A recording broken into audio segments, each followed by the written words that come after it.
Hello Brambleton, welcome to Blue Valley Vineyard Winery. My name is Ray Grimes. I'm the Director of Sales here in the Sommelier. Today we're going to take you through a virtual wine tasting. I'd like to start by thanking each and every one of you for helping support us here at Blue Valley during the coronavirus. Thank you to Brambleton for organizing this event, and thank you to each and every one of you for purchasing and supporting our winery. So let's start. We're going to be pouring two different wines today. We're going to start off with a Viognier. Viognier is the official white grape varietal of Virginia. The governor designated that a few years back. It is originally a grape varietal native to the Rhone region of France, but it grows just as well, if not better, here in Virginia. Currently, there's over 300 wineries operating in Virginia. If you went to 300 wineries, you would taste 300 different Viogniers. We do ours in 100% stainless steel, no malolactic fermentation. What does that mean? Ours is going to be crisp, acidic, very floral on the nose. The palate is true to the nose. This is a delicious wine. So we'll start with the tasting. Whenever we're tasting wine, there's a four-step process we should follow. The first thing we're going to do is we're going to go for sight. We're going to check out the appearance of the wine. After appearance, we're going to go for smell. After smell, we're going to go for taste, and then we're going to form our conclusion. So it's a four-step tasting process. If you're with the Court of Master Sommeliers, it would be called the deductive tasting method. If you studied under the WSET program, it would be called the systematic approach. Two different sayings, same thing. So we're going to start with appearance of this wine. This wine is going to be clear, bright, almost star bright. It's going to be a nice light golden color in appearance. We'll check out the legs on this wine. Now, legs are a lot of times overrated when it comes to wine. They only tell you a couple of different things. Number one, the alcohol content, the sugar content, basically viscosity. So we'll just take a nice look at these legs, see how they're running. So these are nice skinny teardrops, evenly spaced. Start off running slow, moving a little fast. So this is going to be a bone-dry wine. There is a 0% residual sugar in here. And the alcohol content on this one is coming in at 13.2. Now, let's smell.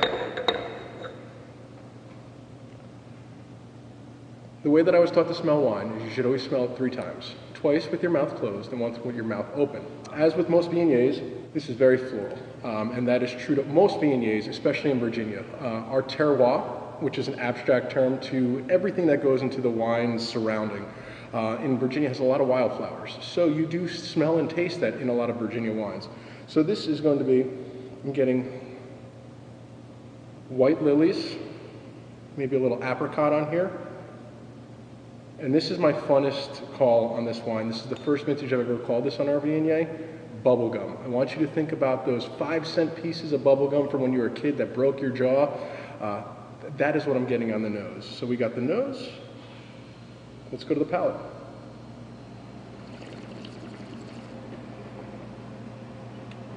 Beautiful. Hitting me with a little bit of stone fruit, passion fruit on the side. Nice acidity to it. Well balanced. Minerality, a lot of minerality. Here in Delaplane, we're sitting on bluestone and limestone, so you definitely taste that in this wine.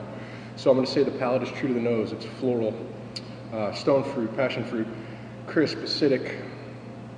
This is one of my favorite wines that we produce. Conclusion, great quality wine from a great quality producer, delicious, and I hope you enjoyed as much as I did. Cheers. So here's a little wine tip. Whenever you're tasting wine or numerous amounts of wine, you should always condition your glass. And basically what that means is you rinse out your glass with the next wine you're tasting. If you rinse out your glass with water, you're going to water down the next wine you're tasting. If you don't rinse it out at all, the floral notes from this wine are going to come into this one. So we're going to condition our glass, just do a little rinse around. We'll clear that out. And now we're going to go on to my personal baby. This is Blue Valley's 1788 Red Blend. This wine is not for sale at the winery. We're releasing it specially for Brambleton. It is only for restaurants. So we created this wine specifically for restaurants, but we wanted to share it with you guys. Let's start with the name, 1788. A lot of people ask me about this wine. Why is it called 1788? 1788 is the year that Virginia was founded. We are the 10th state in the Union, so it has 10 stars to represent the 10th state in the Union. This bottle of wine we created to pay homage to the founding fathers of Virginia who wanted Virginia to be wine country. A lot of people think that people came to the New World for religious freedom. That was more Massachusetts. Here in Virginia, people came for 3 reasons: tobacco, gold, and wine. The first wine actually made in the New World was made right here in Virginia. It was made in Jamestown. When Captain John Smith got off the boat, first thing he saw was these vines going to the top of the trees with Native American grapes, so he produced 50 to 60 gallons of Native American wine. This was not good quality wine, and unfortunately it did spoil en route back to England. But they had the dream to make Virginia wine country.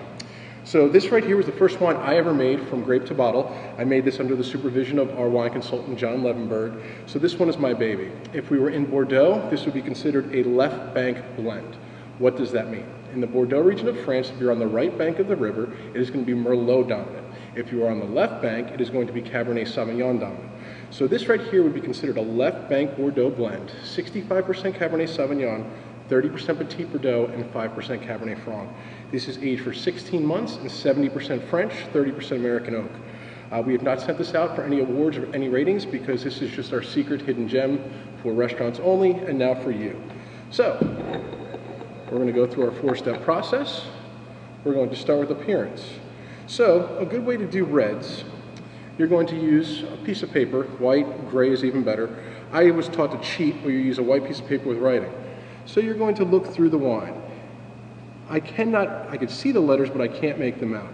So in color, I'm going to call this a dark ruby in appearance. Not purple, dark ruby. That is our color. It is going to be clear and bright. It's not hazy, there's no imperfections here. So now let's give this a little swirl and check out the legs that we discussed before. Now these legs are running a lot slower than the previous one. The alcohol in this one is coming in at 13.7, so this one is slightly higher. Now we're going to go to the nose. So this is pretty complex for Virginia red wine.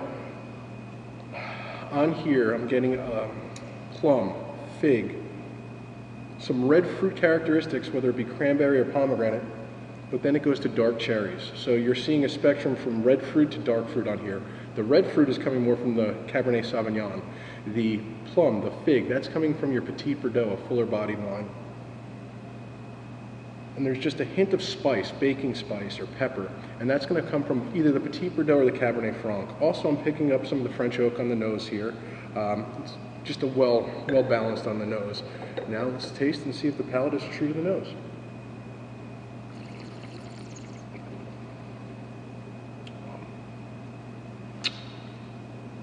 Crisp acidity on the side palate. I'm getting red fruit up front, dark fruit, that plum, that fig, that black cherry that we talked about on the back of the palate. So when we talk about the front and the back of the palate, where do you taste it? Acidity is on the side of your tongue. In the front, I'm getting the red fruit on the tip of my tongue, and on the back of my tongue is where I'm getting that baking spice, that fig. Oh, this is a beautiful, I love this wine. I hope you enjoy it as much as I do. Here's to you, Brambleton. Thank you for taking the time to taste with us. Thank you for supporting Blue Valley Vineyard Winery. We are offering 2-for-1 tasting cards to everyone that participated in this event. So when we do reopen, when things do start to go back to normal, we would love for you to come out, meet the family, do a tasting here in the tasting room. Hopefully I'll be here. If I'm not, we have great people that will take good care of you. We appreciate all that you've done for us and for supporting us. Thank you. Stay safe, stay healthy to you and your family. Cheers.